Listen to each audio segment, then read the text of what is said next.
Okay, so regarding the control chart, you have a training session, and the goal of the training session is twofold. Get the right mean, like to understand what the mean of the data is. And ideally, the mean should be unchanged, right? It should be fluctuating up and down and give you a good stable mean, no slope to the data.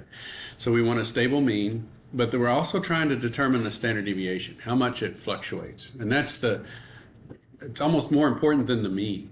Right, is this to see what the standard deviation of the data is for 15 days.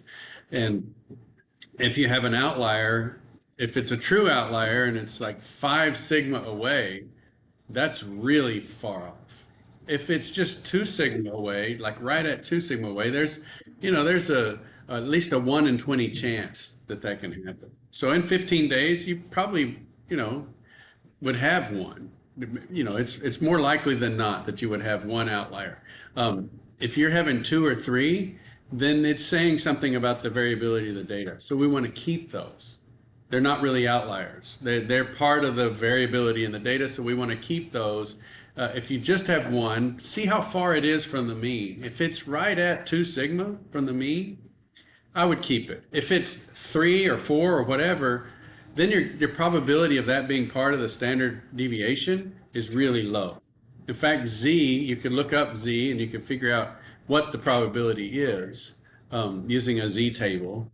If let's say you're 3 sigma away, then you're getting down to like a 0.0001 chance that it's part of the normal variability in the data. Okay, so I would say if you've already had multiple outliers, then keep them in the standard deviation calculation, and then your error bars, your watch and action limits should be pretty stable throughout the thing. What we don't want is to have a 4 or 5 sigma outlier kept in there, because then your watch limits and action limits are going to be too broad, and you're never going to have an outlier because you have the wrong standard deviation. It's just too wide. You're thinking the system's in control when it's really not in control, or it may not be in control. So it's a little bit of a judgment. So if you have a special case and you're like, I really want to get his opinion on it, take a screenshot, use the snipping tool or whatever it was, stick it in an email and send it to me, and then I can look at it. Or you can just say, look at my spreadsheet, and I can go and look at your particular tab.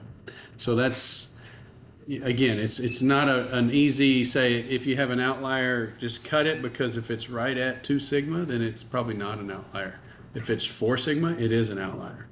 What between 2 and 4, it's a bit of a judgment call.